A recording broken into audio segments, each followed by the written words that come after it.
For centuries, scientists have pictured the fundamental ingredients of nature, atoms and the smaller particles inside of them, as tiny balls or points. But string theory proclaims that at the heart of every bit of matter is a tiny, vibrating strand of energy called a string. And a new breed of scientist believes these minuscule strings are the key to uniting the world of the large and the world of the small in a single theory. The idea that a scientific theory that we already have in our hands could answer the most basic questions is extremely seductive. For about 2,000 years, all of our physics, essentially, has been based on, essentially, we were talking about billiard balls. The very idea of the string is such a paradigm shift. Because instead of billiard balls, you have to use little strands of spaghetti. But not everyone is enamored of this new theory. So far, no experiment has been devised that can prove these tiny strings exist. Let me put it bluntly. There are physicists and there are string theorists. It is a new discipline, a new, you may call it tumor. You can call it what you will. They have focused on questions which experiment cannot address. They will deny that, these string theorists, but it's a kind of physics which is not yet testable. It does not make predictions that have anything to do with experiments that can be done in the laboratory or with observations that can be made in space or from telescopes.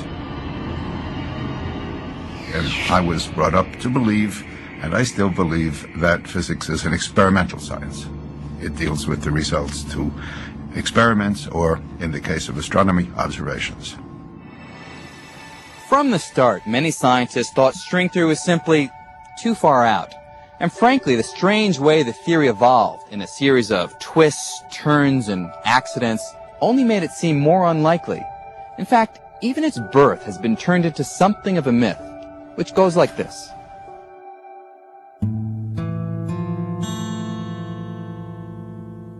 In the late 1960s, a young Italian physicist named Gabriele Veneziano was searching for a set of equations that would explain the strong nuclear force, the extremely powerful glue that holds the nucleus of every atom together, binding protons to neutrons.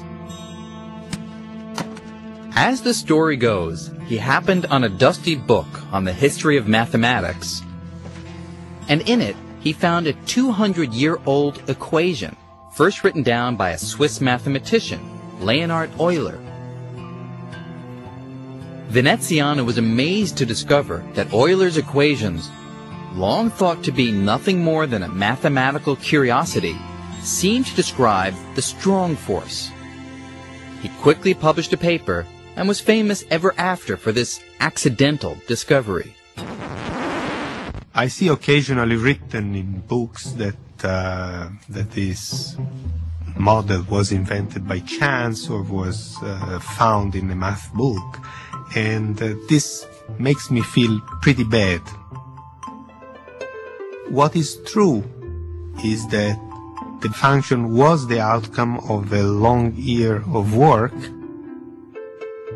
and we accidentally discovered string theory.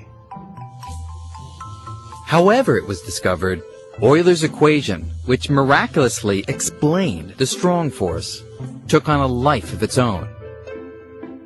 This was the birth of string theory.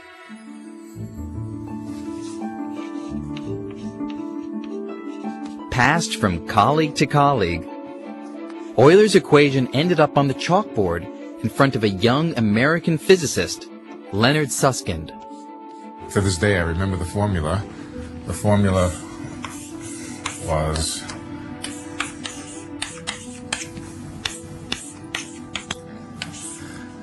and I looked at it and I said, you know, this is so simple, even I can figure out what this is. Susskind retreated to his attic to investigate. He understood that this ancient formula described the strong force mathematically, but beneath the abstract symbols, he had caught a glimpse of something new.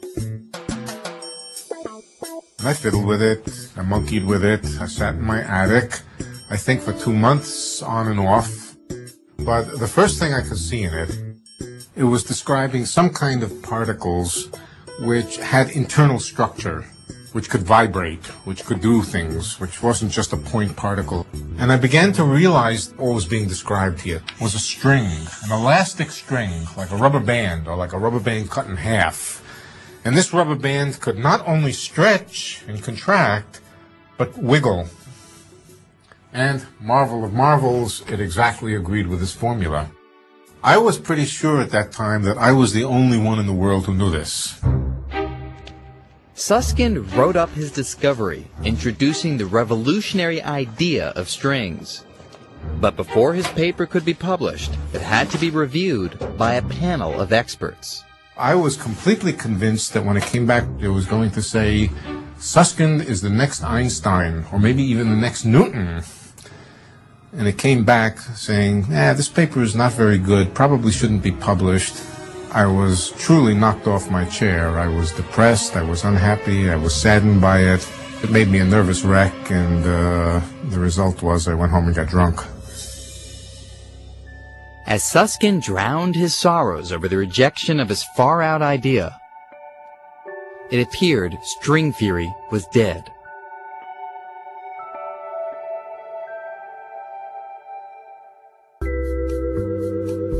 Meanwhile, mainstream science was embracing particles as points, not strings. For decades, physicists had been exploring the behavior of microscopic particles by smashing them together at high speeds and studying those collisions. In the showers of particles produced, they were discovering that nature is far richer than they thought.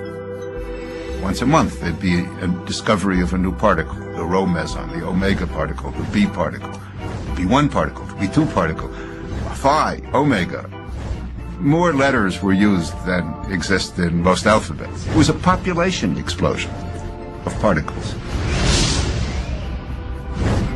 It was a time when graduate students would run through the halls of a physics building saying, they discovered another particle, and it fit the theories, and it was all so exciting. And in this zoo of new particles, scientists weren't just discovering building blocks of